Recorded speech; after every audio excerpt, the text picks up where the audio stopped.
আসসালামু আলাইকুম, সবাই কেমন আছেন? আলহামদুলিল্লাহ আমি ভালো আছি। তো এখন দেখতেছেন যে পেঁয়াজগুলো তেলের মধ্যে দিয়ে লাল করতেছি, গরম মশলাগুলো একসাথে দিয়ে দিছি তেলের সাথে। তেলের মধ্যে বাইজে লাল করার পরে তারপরে অন্য মশলাগুলো দিয়ে দিছি। তো আজকে পাতিলের মধ্যে কষাতেছি মশলাগুলো, আর গরুর গোস্ত দিয়ে খিচুড়ি রান্না করবো, তার জন্য পাতিলের মধ্যে কষাতেছি। যতটুকু প্রয়োজন গরুর গোস্ত খিচুড়ির জন্য ততটুকু নিচ্ছি আর কি। আর সেটা বেশি হইলে বলের মধ্যে কষে তারপরে আবার বাগারে দিতাম। তো আমি আজকে বাগারে আলাদাভাবে দিতেছি না, এর জন্য মশলাটা পাতিলের মধ্যে কষাতেছি।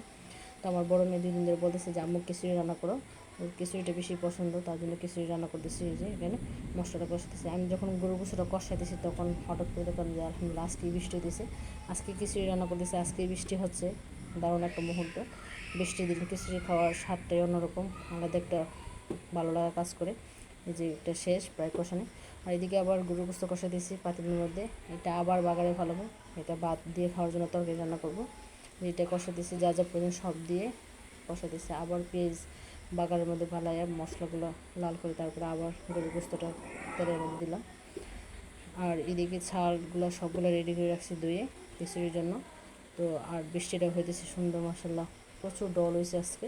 গতকালকে বৃষ্টি হয়েছিল, আজকে বৃষ্টি হয়েছে টানা কয়েকদিন ধরে। এখন বৃষ্টি দেখা যেতেছে আলহামদুলিল্লাহ, আল্লাহর রহমতে দেওয়া বৃষ্টি।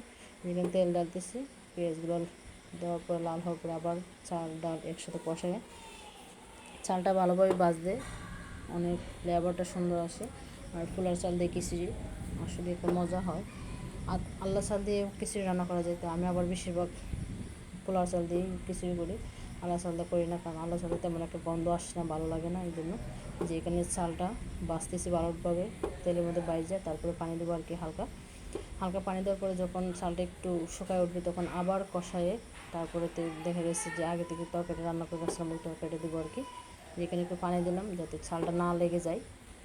এখন আবার যখন এটা পানিটা শুকিয়ে গেছে আবার ভালোভাবে কষাইছি, তখন দেখতে অনেক সুন্দর লাগছে। যে এখন গরুর গোস্তটা দিয়ে দিলাম, তরকারিটা দেওয়ার পরে কষানোর পরে এখন খিচুড়িটা হওয়ার পালা।